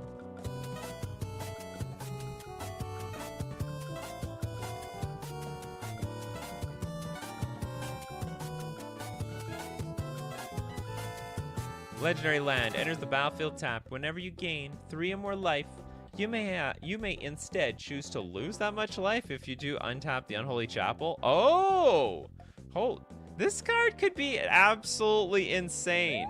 So this plus a Soul Sister just gives you like tons of mana. You could really just dump your hand onto the battlefield. I actually think this is broken.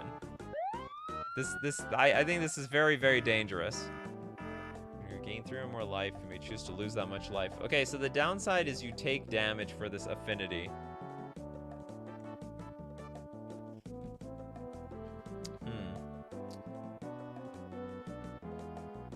Let's see.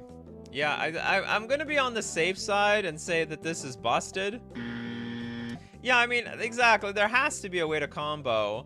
The only I mean, I could see in 20 life games, maybe this is a liability because you have to lose that much life. So you gain 1 life, you have to at least get pinged for 1. If you gain 3 life, you gotta like lose 3 to untap the Unholy Chapel. So, you know, some sacrifices might have to be made. I mean, you know, greatness at any cost to some degree. But I would be on the safe side. It's a cool card. It's very, very cool. Well, veto combos with a lot of stuff, so I mean, that's definitely has some potential there. All right, next up. Who's next? Oh, Toads has a card. Toads. Stewardess. I special jive movies madness. It's got butter. You have literally butter. 5 mana for an artifact plague. Tap, sacrifice butter to put a perpetual -1/-1 counter on each creature in play at the beginning of the next upkeep. It doesn't even happen immediately. Yeah, I think that's fine. Oh, hold on. This is continuous? You don't even sacrifice this. 5 tap.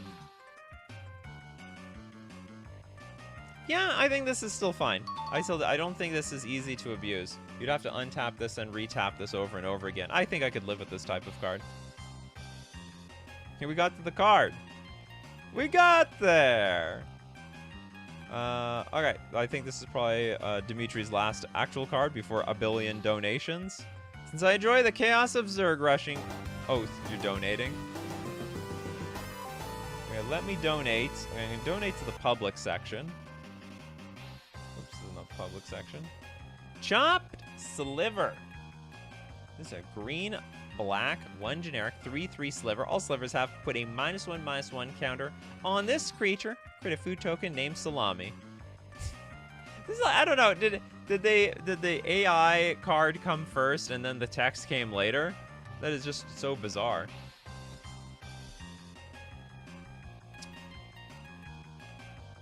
The food, they named the food now. We can have a food called beef.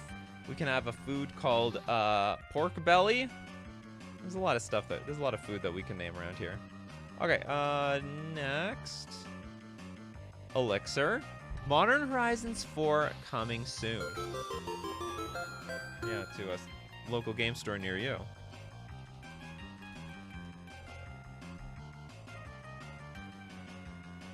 Okay, 6 mana, sorcery. Take an extra turn after this one. Yeah, I think that's fine. Like, we already have enough of these cards at, like, is there any difference? Is there anything oh, it's got Storm! Okay, I take it back. 0 mana spell, 0 mana spell, 0 mana spell. And then all of a sudden you get, like, a billion extra turns off of this. Oh. I have no idea if this is fair or not, but I don't even want to try. It sounds very, very, very, very dangerous. Super ultra dangerous. Yeah, it's like take an extra turn with Storm. It's a little too far. But then again, how do you make this work? Like in an affinity deck? Probably. You can rattle off a bunch of spells, maybe float a bunch of mana. Just pay like 2 mana for this.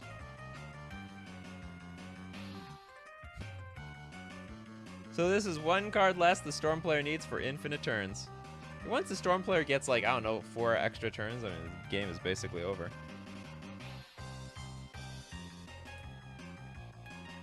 Alright, next up we got Algot, a funny joke around here.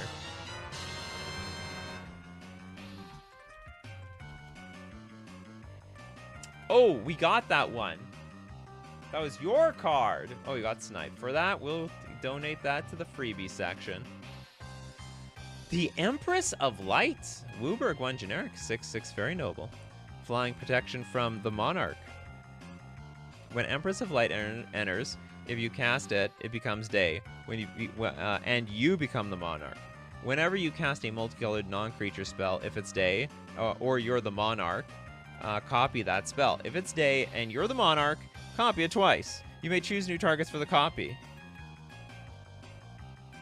What did I just read?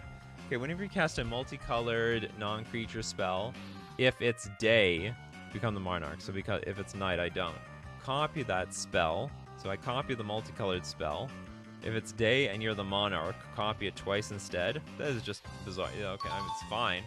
It's a really complicated way of saying under these really specific conditions, you can have double your multicolored spells.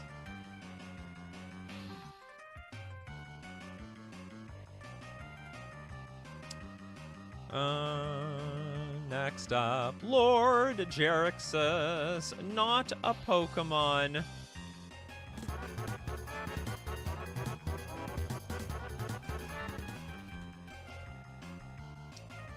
Oh, we sniped that one too. Sorry about that, Lord Jeraxus. But you got the card anyway, so that's the good news. We'll donate we'll donate to the public section. The Eternal, where am I? How am I doing this? Don't click anything, Nikachu, stop touching things.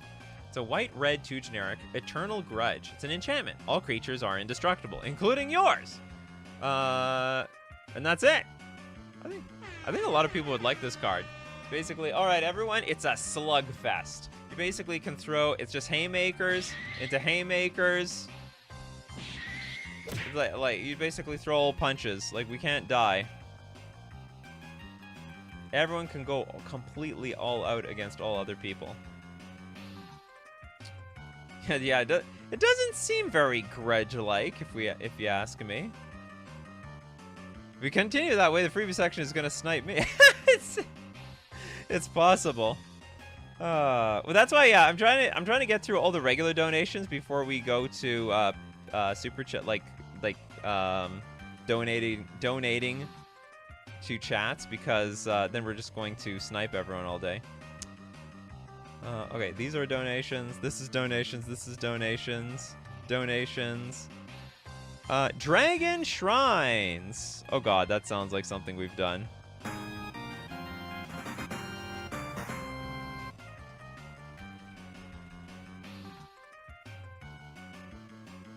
Oh, it's all one word?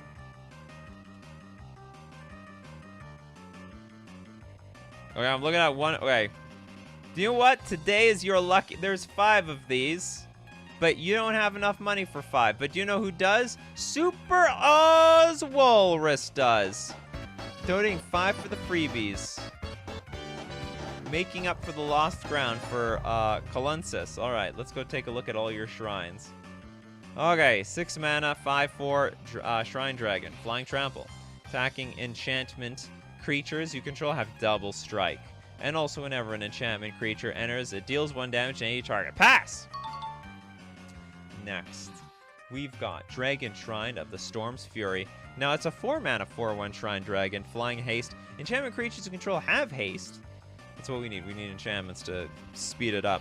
Whenever you attack enchantment creatures you control, get +1/+0 until end of turn for each shrine you control.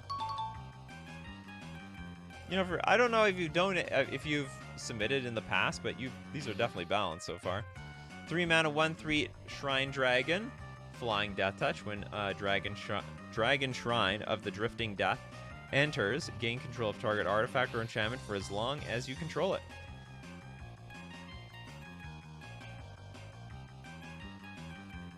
Is it like isn't like what does that mean for as long as you control it? I mean, I can only control it. I mean, if I control it, I just control it, right? So I think this is templated a bit wrong. I think what you mean is maybe for as long as you control Dragon Shrine. Maybe that's what you mean. And whenever you attack creatures defending player controls, gets -1 and -1 until end of turn for each shrine attacking that player. So I'm assuming for as long as you've stolen that thing. Whoops. This was the steely one. Yeah, so if we gain control of target artifact or enchantment, I'm assuming it's for as long as we own Dragon Shrine. Dragon Shrine of the Eternal. It's a white-green 2 generic 2/4 Shrine Dragon with flying and lifelink. Your opponents can't cast spells during your turn, but whenever you attack, bolster 2 for each shrine you control. And Dragon Shrine of the Winter Soul. Thank you very much for the 4 mana 3/2 Flying Vigilance. Untapped enchantment creature you control have Ward 2. And when you attack, tap up to X non-land permanents, where X is the number of shrines you control. Put a stun counter on those permanents. Love it. Yeah, we would love it in our Flicker decks. Okay, next up.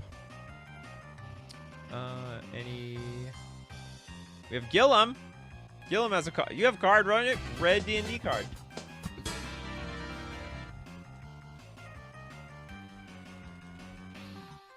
Pseudo board wipe.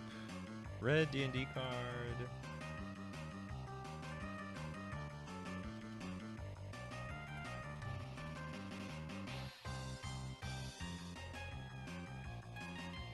I can't. Oh, wait a minute. Oh, you posted on Reddit. You didn't tell me. You didn't remind me. Okay. Red D&D card. I forgot you're a Reddit person. Supposed to donate to the Discord. Okay, next up we've got a red 3 generic sorcery. Choose one. Activate it. Each player sacrifices 4 creatures and 4 lands. Scrap it for parts. Create 4 treasure tokens and also draw a card. Each player sacrifices 4 creatures and 4 lands. That seems absolutely bonkers.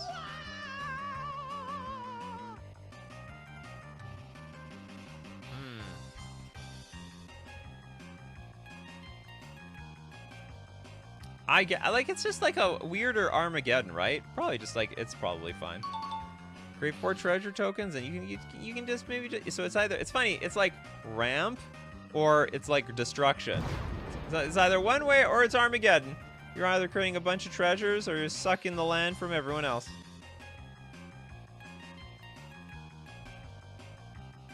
Dimitri asks, Chess Knight, or did you move it to accommodate these being so long now? Oh no, yeah, I'm increasing the frequency so you guys get all your custom cards. That's just basically how it is. Pangolian King. Oh no, it's okay. You can submit many at once. Usually it's 5 at a time.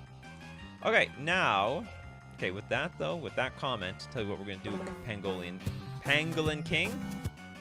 Donate that to the public section. I'm not reading that. That's a lot of words. I'll read that one though. Royal Chamberlain. This is 3 mana for a 1/2. Human Advisor of Vigilance. Pay white tap, exile target tapped artifact. Pay a black tap, destroy target tapped creature. Mind your manners. Exile target tapped. It's like a Royal Assassin. It is Royal Assassin in the year 2024, and I actually think this is relatively unique. Okay, does anyone pick one from chat? Does anyone have something from chat? Pedgeman, do you have something that we didn't do? The only thing I don't like about picking one from chat is it takes like 30 seconds for you guys to, or like sometimes 1 or 2 minutes for you guys to even hear what I just said. I'll do this once. We'll do one from chat if somebody has something to give me. Otherwise, I will just take from the freebie section or from Discord. Hedgeman, always ready. You've got Blood Glass Mirror. Okay, we got a Rakdos 2 generic Kindred artifact vampire. It is, as an additional cost to cast this spell, sacrifice 2 blood. Pay 1, tap, sacrifice a blood. Create a token that's a copy of target creature, except it isn't legendary. Is Rakdos like a copy creature thing? It's an illusion in addition to its other types, and has, when this creature becomes the target of a spell or ability, you must sacrifice it. Oh yeah, that's perfectly reasonable. I just don't know if it's a color pie break or not. If I can't use a mirror made of silver to appreciate my own beauty, I guess I'll have to improvise. Okay, so John's gonna donate to the freebie set. No, that last one was from you, John. But Dimitri will donate to Discord. Okay, we'll do that. Okay, so Dimitri says 10 more. Oh God, 10 more donos to Discord. Okay, I'm gonna close my eyes. Where do we land? Oh, here's Zark's thing. Did we see this from Blast? Okay, let's check out okay, this is 10 donations. Let's spend 5 of them on Blast's series. The new Terraville Field Seer. 3 mana 2/2 human warlock with advance of 6. If you cast the spell for its advance cost, it gains vigilance and enters the battlefield with +1/+1 counter. So far, that is fine. It's like a gigantic kicker. Formation. When new Terraville Field Seer attacks, you may sacrifice a permanent. If you do, mill the top 4 cards of your library, then choose a creature card from among them with new Terraville in its name, and create a tapped and attacking token that is a copy of that creature. If you do, you can't, if you can't draw a card. I don't know why I can't. Hold on. Then choose a creature amongst them with new Terraville in its name. Oh, so there's like multiple new Terravilles. And then if you can't get one, you cash it in anyway. You little cash. Sosquartan Lancer. White 1/1 human soldier. First strike, and it also has an advance of 3. You can cast this spell for its advance cost, gains vigilance, and enters the battlefield with 2 +1/+1 counters on it. That's easy pass. Defender of Coramus. This is a 2 mana 2/3 tiefling soldier with advance of 5 mana. Is it always vigilance? Okay, I guess it's always vigilance and 2 +1/+1 counters on it. And that's it. So this is very draft playable. Very early game defense, but also a very good late game bomb.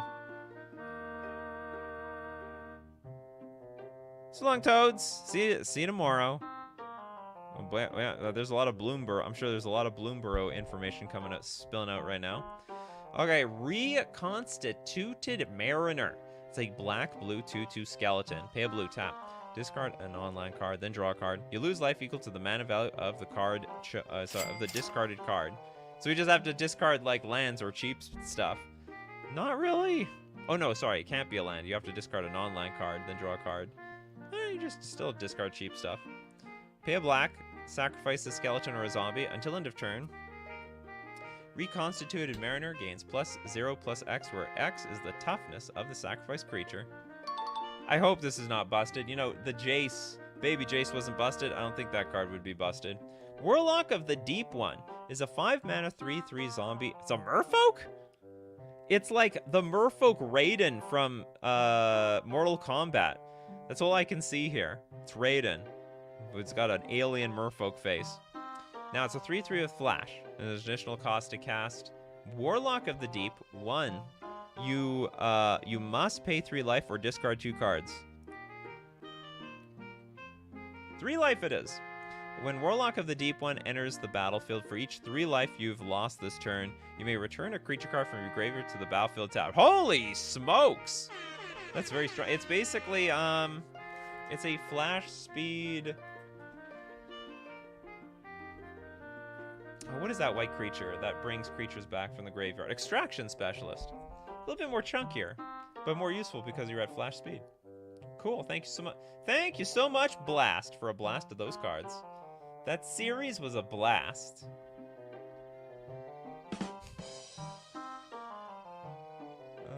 Pejman's got some cards here. Yeah, well, let's take a look at one card from Pejman on the way. Saikuya's World. Oh no, did we look at the whole series? I think we looked at the series. Maybe I'm wrong. Another Mr. Teddy. Okay, hold on. I gotta go deep. How deep do we gotta go? Okay, we did the rampaging vegetation.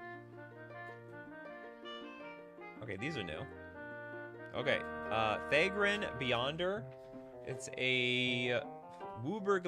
What? Whiteless Wooburg, 6/6 exile human. Okay, that has to be AI generated. An indestructible ward 3. When Thagrin Beyonder enters play, exile target player's graveyard. If Thagrin Beyonder would be put into the graveyard, exile it instead. So just exile it. So when it dies, it gets exiled. Enters play, exile target player's graveyard.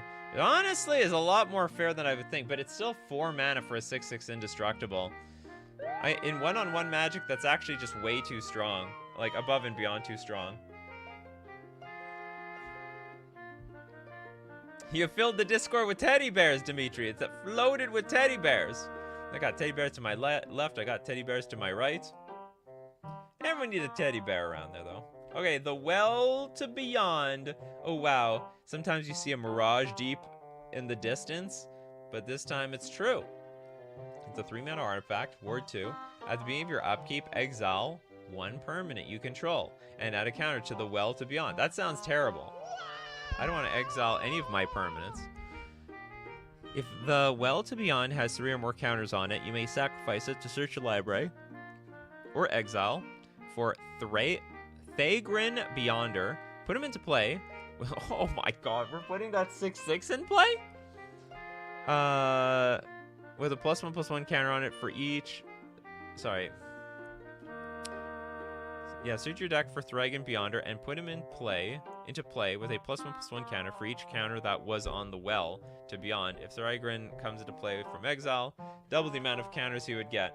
Well, this card just went from broken to even more broken, although I have to say that this card is a lot more fair. I think this card is fair. I think this card is busted. The Thagrin Beyonder.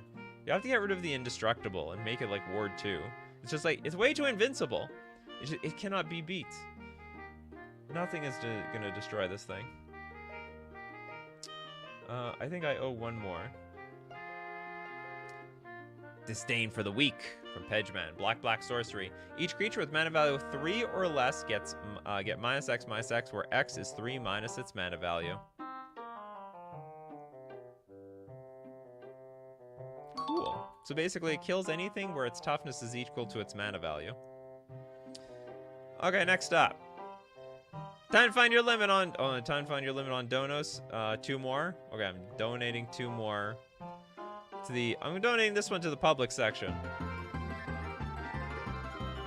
Alright, it's all basically gonna get donated to like with Pedgeman. I will go back to my Discord though. What type of counter? Yeah, I don't hold on. Did it specify the counters?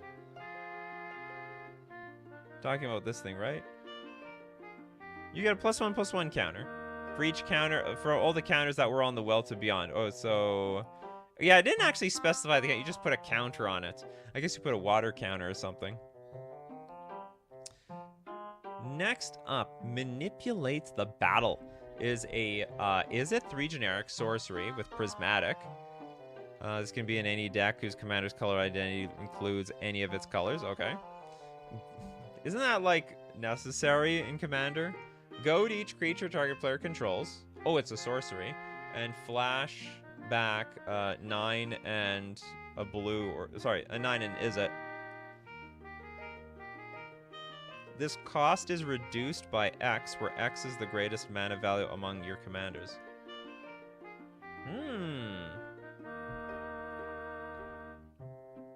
Is there a limit to how many donations Nikachu will accept from one person? It's figuring out the limit. Okay, and then there was a second one. Did I read the whole thing? I think this is fine. It's quite expensive, especially the flashback. It's like, it's not free. Ooh, oh, someone designed a split card. That is not common. Okay, Rocks Fall. Red, 2 generic, sorcery, destroy target land. That's just a bad version of Stone Rain. But it's got everybody dies. Everybody. It's got for 6 mana, Aftermath. Cast a spell only from your graveyard. Destroy all creatures. All right. You have a sweeper and land destruction all in one. Ryan would put that straight into the Boros deck.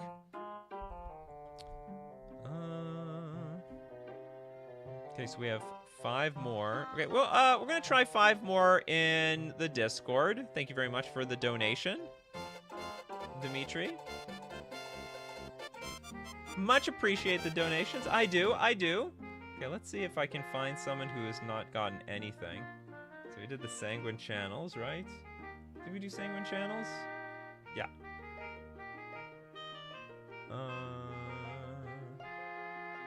I mean, worst case scenario, we just take more Pedgeman stuff. Well, here, let's put a little bit more focus on Blast. So, Blast submits Fraud Knight. It's a 2 mana, 2/5 human noble. Can't attack. Fraud Knight can only block creatures with power less than it. Yeah, what a fraud. Basically just picking on people smaller than you. And whenever Fraud Knight blocks, you may pay 2. If you do, Fraud Knight gains indestructible until end of turn. These are good cards. And Emeritus Knight, a 4 mana 4/2 human noble knight with first strike. Whenever Emeritus Knight deals combat damage to and a creature dies as a result of it, draw a card. You know what I noticed? There's not a lot of blue cards donated.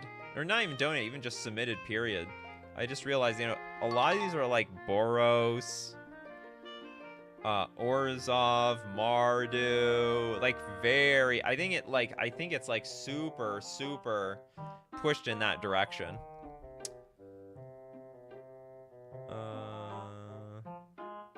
Okay, I have to figure out, what is this, Pedgeman? Share the Pain. It's an Orzhov instant. Target any number of creatures you control. Until end of turn, half of the damage that would be dealt to target creatures is dealt to you, instead rounded up. That is a weird card.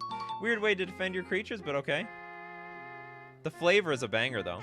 Share the Pain.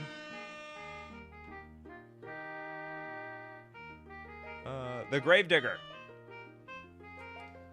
Black, 2 generic for a saga. Chapter 1.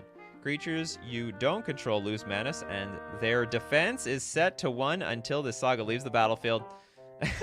What? They lose menace? So, okay, so everyone, and it just becomes like toughness, 1 toughness creatures. Chapter 2. Create X 2/1 human warrior creature tokens with haste, where X is the number of humans you control. And Chapter 3. Exile 5 permanents you control or lose 5 life. Well, I will just choose to lose 5 life. This is a very easily passable card. Thanks so much for giving us something, Gravedigger.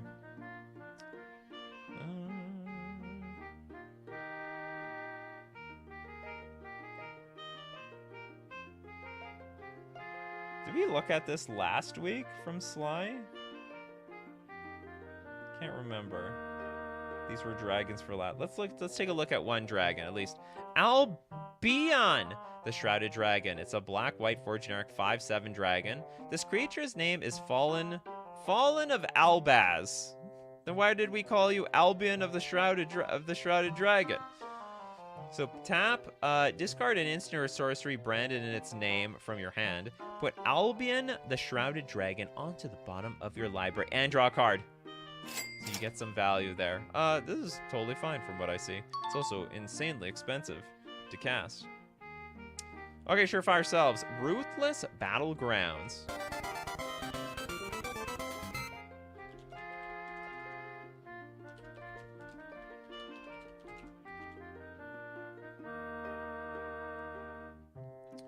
Ruthless Battlegrounds is a red, 2 generic enchantment. Creatures your opponents control lose indestructible and can't have or gain indestructible. At the beginning of your post-combat main phase, untap all creatures you control. After this phase, there is an additional combat phase, followed by an additional main phase. So your opponent's stuff, if they're indestructible, they lose it. But then do you gain it at the beginning of your post-combat? No, you don't gain it. You just want an extra combat step. Oh, yeah, it's totally fair. I'm surprised you didn't put that, like, on a creature. And it had, like, and it has this sort of ETB. Oh, I guess the ETB would be broken, though, because you could keep blinking the creature and keep getting attacks. Or there's probably too many infinite combos in that regard. And we've got Peace Treaty.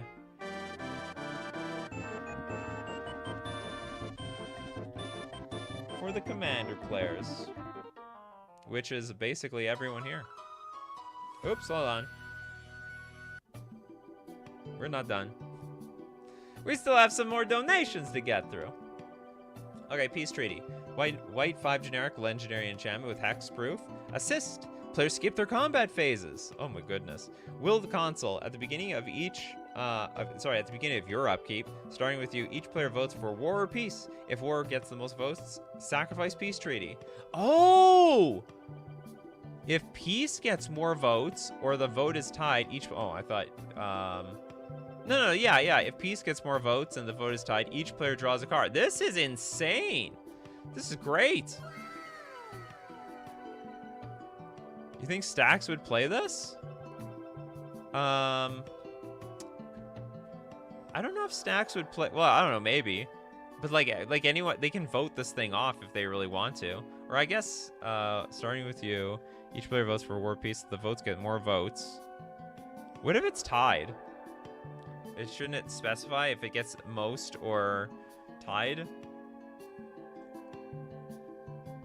Or is not most a condition as well? Yeah, exactly. You want to make peace? We're going to play Fort MTG? Or do we want to feel the absolute pain? We here for pain or what? Some people are around here for peace. Oh, it says tied, peace winning. Oh, I see. Okay, thank you so much. Peace gets more votes or is tied. It's a long stream. And you know what? So long, Almond is here. By the way, that card is a banger. The Beast from Within.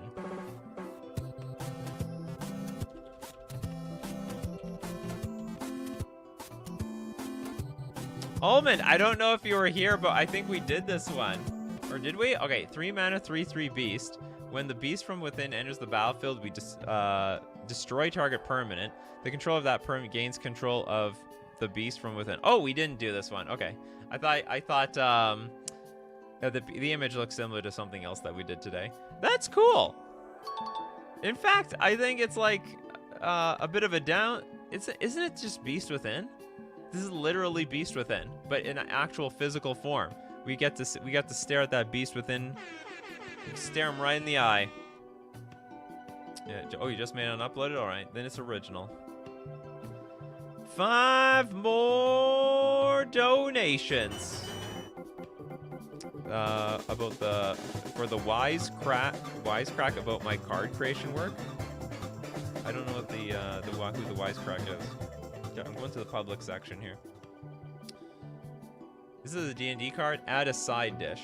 Green sorcery. Create a food token. Splice onto instant or sorcery. Is that it? Okay. Does anyone splice anything? Has anyone ever even done that? Okay, Sekuya is Zayoi, dangerous illusionist for 4 mana. It's a 1/4 human assassin. Flash first strike. When Sekuya enters the battlefield, create 3 silver knife equipment artifact token with equipped creature gets +1/+0 and unattach silver knives. This creature deals 1 damage to any target and equip 2. Then you may attach any number of silver knives to Sekuya. Sorry, it's Sakuya. At the beginning of your upkeep, you may attach any number of silver knives to Sekuya. Do we have like a silver? Oh, there's I guess a silver knife card. Conjure daggers. Where's the silver? Okay, here's the silver knight.